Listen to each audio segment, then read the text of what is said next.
আব্দুল বাড়ি তাইনের এই বাংলোতে সবার মধ্যে আমাদের বিনয়ভূষণ দাস এমএলএ সাহেব তাইন এখানে এসেছিলেন। আসার পরে আমরা যে রোডগুলো যে খারাপ ছিল ওনাকে পায়ে হেঁটে আমরা দেখিয়েছিলাম, যে উনি আশ্বাস দিয়ে গিয়েছিলেন, বলেছিলেন যে রাস্তাটা এরকম যে বাঙ্গাটা ছিল, খাদা ছিল, সবটা হবে, একটু সময় লাগবে। সময় গিয়ে আজকে 5-6 বছর হয়ে গেল, কিন্তু এই আমরা আবদারটা আমরা হলো না, কমপ্লিট হলো না।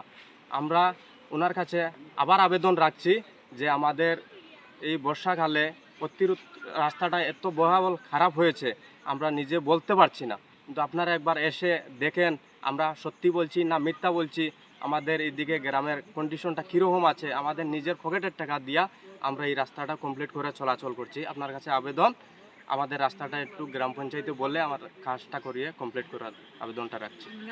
এর মধ্যে দিয়ে একটা টুকটুক আয় না, ছোট এই ঠেলা বা সাইকেল বাইক এগুলা একটা বালা করে একটা টুকটুক আইতে পারে না, একটা অটো আইতে পারে না। আমরা এই ব্রিজটা আর একটু বড় করিয়া বানাই দিতে হবে, যাতে আমরা ম্যাজিক গাড়ি পর্যন্ত, মালটানার ম্যাজিক গাড়ি পর্যন্ত যাওয়া আওয়া করতে পারে।